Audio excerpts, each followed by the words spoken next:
చెప్పండి. నాగార్జున గారు ఒక్క నిమిషం. వంశీకృష్ణ గారు ఒకవైపు ఆర్థిక ఇబ్బందులు ఉన్నాయంటున్నారు, రెండు అమరావతికి 1,00,000 కోట్లు అంటున్నారు. ఈ రెండు సరిపోవటం లేదు కదా, అందుకే ఎలాంటి ఆర్థిక ఇబ్బందులు లేకుండా మేము మావిగన్ ప్రతిపాదన తెచ్చాం, అది మా పార్టీకి మా స్టాండ్ అంటున్నారు.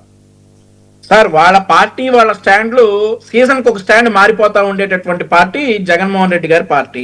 మనం ఇప్పటికి 3 స్టాండ్లు మారినాయి, 2 స్టాండ్లు మారినాయి, ఇది 3వ స్టాండ్.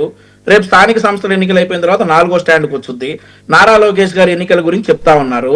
నారా లోకేష్ గారు మరి అక్కడ ఓడిపోయారని చెప్తా ఉన్నారు. మరి జగన్మోహన్ రెడ్డి గారు ప్రాతినిధ్యం వహిస్తున్నటువంటి పులివెందుల్లో జడ్పీటీసీ ఎన్నికలు పెడితే డిపాజిట్లు రాలా పులివెందుల నియోజకవర్గంలో, దాని గురించి మాట్లాడాలి. జగన్మోహన్ రెడ్డి గారు పోటీ చేసినటువంటి పులివెందుల నియోజకవర్గంలో మీరు పోటీ చేస్తే మరి నెక్స్ట్ టైం గెలుస్తారో లేదో అటువంటి అనుమానాలు ఉన్నాయి. ఆ తర్వాత మరొకటి ఏంటంటే ఈయన మావీగన్ అనేది మా స్టాండ్ అని ఇప్పుడు చెప్తా ఉన్నాడు. సరే, ఆ మావీగన్ స్టాండ్ తోటే ఈయన ఎన్నికలకు వస్తాం, మేము 2029 ఎన్నికలకు వస్తామని చెప్తా ఉన్నాడు. మేము స్థానిక సంస్థల ఎన్నికల్లో చూసుకుందామని చెప్తా ఉన్నాం. గతంలో మరి ఎలా ఈ పారిపోయారు మీరు ఎన్నికల నుండి అని అంటా ఉన్నారు. దానికి మేము రాజ్యాంగబద్ధంగా ఉన్నటువంటి వ్యవస్థల్లో ఉన్నటువంటి వ్యక్తులు కూడా మీరు కులాలు అంతగట్టారు అంటా ఉన్నారు. వీరు మగతనాల గురించి మాట్లాడారు, వారి దగ్గర ఏది లేదో దాని గురించే మాట్లాడతారు, నోటి విరోచనాలు అంటా ఉన్నారు. 2023లో 24లో జనాలందరూ కూడా నోట్లో విరోచనాలు చేయబట్టి ఇలా తయారయ్యారని మేమంటాం. పద్ధతిగా ఉండాలి, పద్ధతిగా మాట్లాడాలి. 23 వచ్చిన తర్వాత మేము మళ్ళీ ప్రజల్లోనే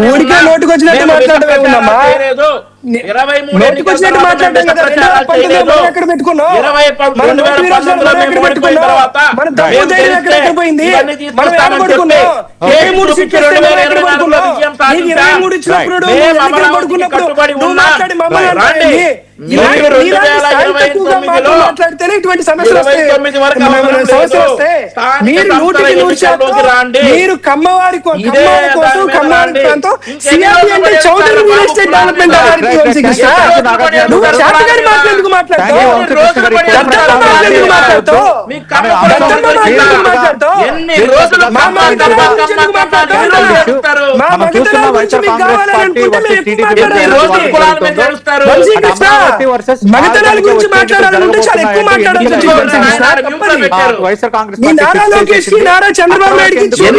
ఎలక్షన్స్ లోనే ప్రజలు ఎటువైపు తీర్పిస్తారు దాన్ని రెఫరెండం గా స్వీకరించాలని టీడీపీ సవాల్ విసురుతోంది. ఏదేమైనా ఇప్పుడు వైఎస్ఆర్ కాంగ్రెస్ పార్టీ మావిగన్ అని అంటుంది. ఆల్రెడీ అమరావతికి సంబంధించి ఏకైక రాజధానిగా అంతా గెజిట్ నోటిఫికేషన్ నుంచి కేంద్రం నోటిఫై చేసిన తర్వాత రేపొద్దున ప్రజలు ఏ విధంగా యాక్సెప్ట్ చేస్తారన్నది ఇప్పుడు ఆసక్తికరం. అంటే ఏ వ్యూహంతో వైఎస్ఆర్ కాంగ్రెస్ పార్టీ మావిగన్ అన్న అంశాన్ని తెర ముందుకు తెస్తుంది. అమరావతి ఆల్రెడీ మావిగన్లో ఇంక్లూడెడ్ గా ఉందన్న వాదన తెస్తున్నా, రేపొద్దున అది టెక్నికల్ గా నిలబడగలిగేదైనా ఈ అంశాలన్నీ ఇప్పుడు తెర ముందుకు వస్తాయి. రాజకీయంగా ఇప్పుడు కొంత ఇదైతే ఒక సెన్సేషన్ క్రియేట్ చేసే అవకాశం ఉంది. మావిగన్ వర్సెస్ అమరావతి ప్రజలు ఎటు భవిష్యత్తులో మనకు తేలబోతోంది. థ్యాంక్ యూ వంశకృష్ణ గారు, థ్యాంక్ యూ నాగార్జున గారు. ఇది ఇవాల్టి స్ట్రైట్ టాక్ విత్ సతీష్.